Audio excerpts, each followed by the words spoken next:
Lucas's music that he's sharing with us this morning because, of course, he's on the show today, one of Cape Town and South Africa's favorite musical sons, and he's been doing us so proud for the last few years, ever since he broke onto our screen, which wasn't too long ago, Craig. Yeah, hey? I think it was just over 2 years ago. I know, possibly. happy 2 years old in the music industry. I actually shared a video the other day that was like this was my first televised performance. Yes, and I said I remember that moment like it was yesterday. Yeah. That is absolutely amazing. Well, let's talk about your journey so far. Your second single, which continues to enjoy radio time, has just reached over 2 million streams, which is gold in South Africa, and of course more than 5,600 radio plays. What was the motivation behind this incredible single that you now share with Paxton as well? It is beautiful, and like I said, it just never gets old. We continue to love it so much. So I prefer to listen to sad, slower music. Yeah. My label knows this, so when I did the album, they were like, please don't give us an album of sad songs. Yeah. But I just wanted one song that I could relate to and that I could love.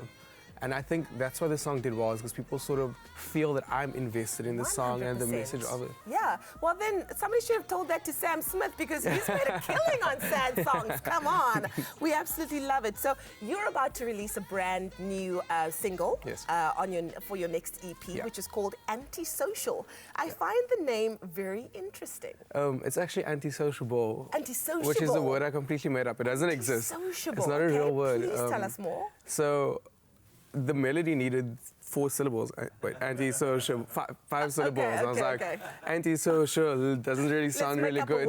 Made up a word, which I thought was actually quite fun. You don't often get to make up a word. And this was just a fun track about just taking a break from all the madness and chilling at home. I just got a cat like a year ago, and all I've been doing most weekends is sitting around with my cat.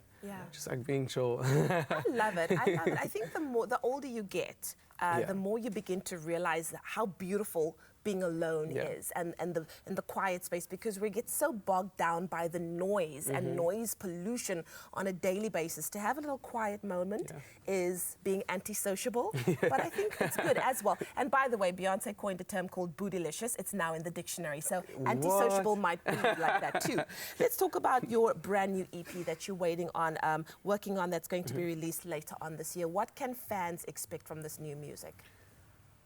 I think the new music is it's a lot more personal than the first album. You know, with the first album, we had a month. I had a month to write an album. Wow. Where this was the new album is a collection of songs I've been writing from the 2 years that I'd won The Voice, and so I just spend so much more time on the songs. You spend a month writing a song, even if it's just a line. Spend a day working on a line, making sure it's absolutely perfect. So the songs they're a lot deeper. I'm sometimes even a little embarrassed to sing them, because they are really it's like I'm reading out of a diary. Wow. But I'm very proud of the songs. It's again just more in line with what I love to listen to as a music listener. And I find it so courageous that you do that, because naturally this has been a very interesting year for you. I mean, you came out with so many truths about your life, very personal truths as well, which I think your fans and people all over the world and in the country respected so much. So we love the fact that you put your heart literally in those lyrics. It's the only way I know how to write music. And I think that's what I respect about the music I listen to, and I think that's why I probably like sadder songs, because it tends to be deeper. I love it. Talking about sadder songs and things that tend to be deep, you are a deep guy, but you're doing something that's really, really wonderful on the 18th of July. You're helping a young man by the name of Ewan Stevens reach a really important goal in his life. What are you doing? So I'm putting on a concert at the Artscape with a bunch of friends. The Pedestrians are going to be there. We've got members of the CPO Youth Orchestra that are going to join us, and Paxton and Younger and Anslin and Craig and Alvino. And we're looking to raise 80,000 rand, because he's won a scholarship, not won, but earned a scholarship to study in America, and it pays for his fees and his accommodation, but he needs flight costs and living expenses and all those things. And so we're just trying to make it happen for him. He's got his visa meeting on the 18th, which is the morning of the show, this Thursday. Hello. Okay. We've reached about half of our goal. Okay.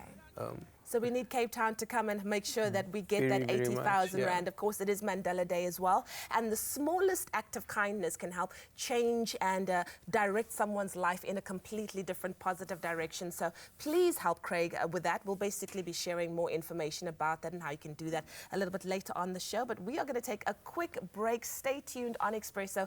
We guarantee you will be continually entertained right here on your Feel Good Breakfast Show.